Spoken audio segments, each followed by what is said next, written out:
हम लोग आज देखेंगे वैदिक काल को। तो वैदिक काल दो भागों में बांटा गया है। दो भाग कौन कौन से हैं? सबसे पहले आएगा ऋग वैदिक काल। ऋग वैदिक काल, और ऋग वैदिक काल के बाद आता है उत्तर वैदिक काल। उत्तर वैदिक काल। ऋग वैदिक काल का शासन काल क्या है? तो 1500 से 1000 बीसी। बीसी का मतलब होता है ईसा पूर्व, बिफोर क्राइस्ट। उसके बाद में उत्तर वैदिक काल का शासन काल क्या है? 1000 से 600 ईसा पूर्व। या ऐसे पूछ लिया जाए वैदिक काल का या वैदिक सभ्यता का शासन काल, तो ये 1500 से 600 बीसी है। ऋग वैदिक काल में केवल एक वेद का अध्ययन किया जाएगा, जिसको कहते हैं ऋग्वेद।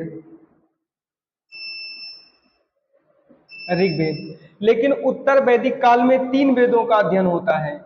ये 3 वेद कौन कौन से हैं? तो यजुर्वेद,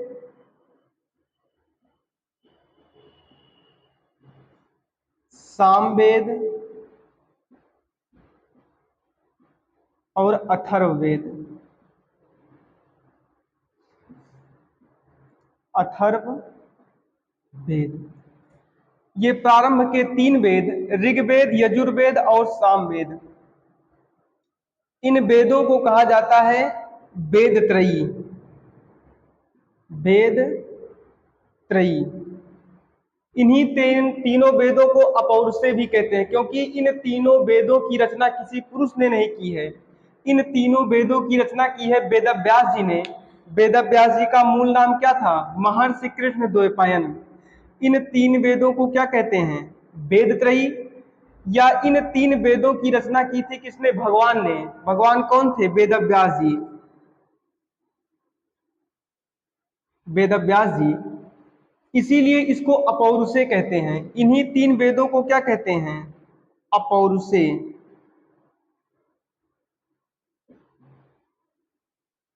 अब आएंगे अथर्ववेद पर। अथर्ववेद की रचना किसी पुरुष ने की थी, किसी ऋषि ने की थी, जिसका नाम था अथर्वा ऋषि।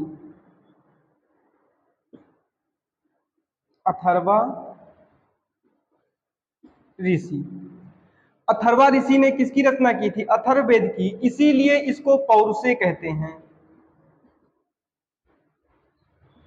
इसीलिए इसको हम क्या कहते हैं? पौरुषेय। प्रारंभ के 3 वेदों को वेदत्रयी, प्रारंभ के 3 वेदों को ही वेदव्यास जी ने लिखा था, इसीलिए इसको क्या कहा गया? अपौरुषेय। वेदव्यास जी इंसान नहीं थे, भगवान की श्रेणी में थे। जो चतुर्थ वेद है, जिसको कहते हैं अथर्ववेद, अथर्ववेद की रचना अथर्वा ऋषि ने किया था। इसको क्या कहते हैं? पौरुषेय। अब एक एक वेद को हम लोग देखेंगे। तो सबसे पहले वेद आता है ऋग्वेद। ऋग्वेद को हम लोग डिटेल से देखेंगे।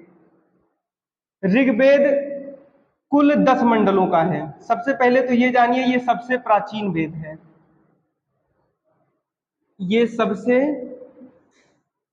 प्राचीन वेद है। इस वेद में कुल 10 मंडल हैं। 1028 सूक्ति हैं। अगर मंत्रों की संख्या देखी जाए तो 10,580 मंत्र हैं। ऋग्वेद में 10 मंडल हैं। सूक्त कितनी है? 10,028, 1028। और मंत्रों की संख्या कितनी है? 10,580। एक एक मंडल को हम देखेंगे। जैसे ऋग्वेद का जो तीसरा मंडल है, ऋग्वेद के तीसरे मंडल में गायत्री मंत्र का उल्लेख है।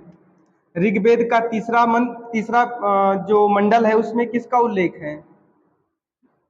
गायत्री मंत्र का उल्लेख है। आगे देखेंगे, गायत्री मंत्र किसको समर्पित है? भगवान सूर्य को समर्पित है। इसके बाद में एक फेमस मंडल है, जिसको कहते हैं छठवां मंडल। अच्छा, गायत्री मंत्र जो है, इसको किसने लिखा है? तो गायत्री मंत्र को लिखा है विश्वामित्र ने। विश्वामित्र ने। ये विश्व के प्रथम धार्मिक गुरु भी हैं। विश्वामित्र ने तीसरे मंडल को लिखा है, विश्वामित्र ने ही गायत्री मंत्र को लिखा है। गायत्री मंत्र किसको समर्पित है? भगवान सूर्य को समर्पित है। और विश्वामित्र विश्व के प्रथम धार्मिक गुरु हैं।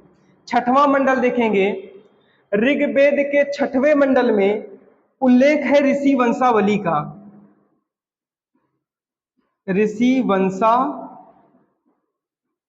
का ऋग्वेद के छठवें मंडल में ऋषि वंशावली का उल्लेख है। और ऋग्वेद का जो 7वां मंडल है ये वरुण देवता को समर्पित है। वरुण देवता को समर्पित है। इसी में दशराग युद्ध का भी वर्णन है। दशराग युद्ध का वर्णन है। दशराग युद्ध हुआ था जम्मू कश्मीर साइड में, वो सिंध क्षेत्र, सुदास और दशराजाओं के बीच में। आगे है 9वां मंडल। ऋग्वेद का जो 9वां मंडल है ये समर्पित है सोम देवता को।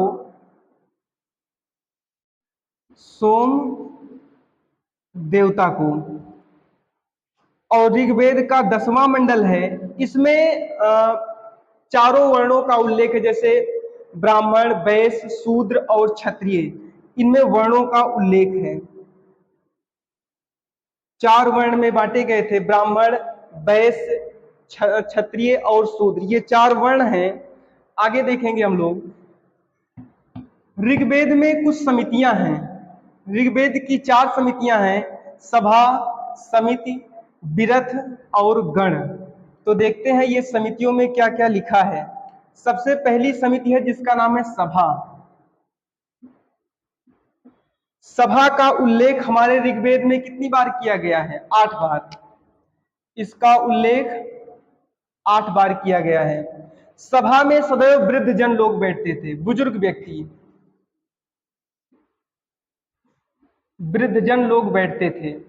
इसी को आज राज्यसभा कहते हैं। सभा को सर्वप्रथम लुंडविक ने क्या कहा था? राज्यसभा। राज्यसभा। इसके आगे देखेंगे दूसरी है कौन सी? समिति।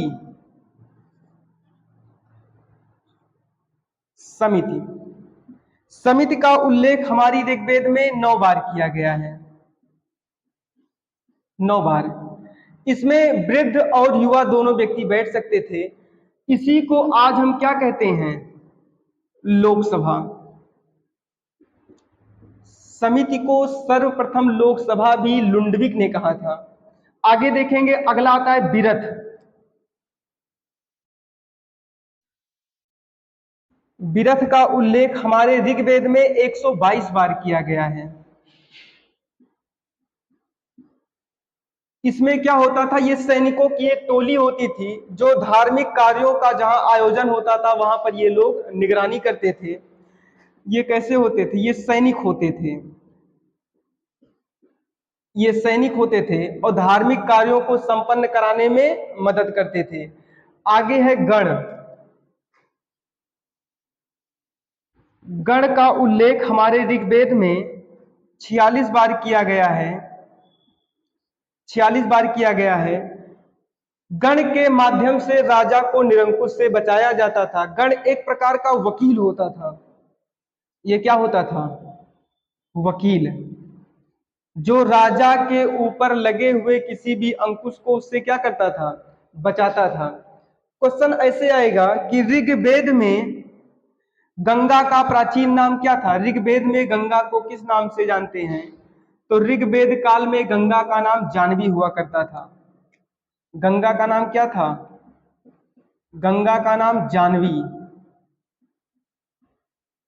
वैसे ऋग्वैदिक कालीन नदियां हैं, जैसे सतलज का नाम क्या था? सतलज। सतलज का नाम था सतुद्री। गंडक का क्या नाम था? गंडक का नाम था सदानीरा। सदानीरा। ब्यास नदी का क्या नाम था? ब्यास का नाम था विपाशा। विपाशा। चिनाब का नाम था अस्किनी। चिनाब का नाम था अस्किनी।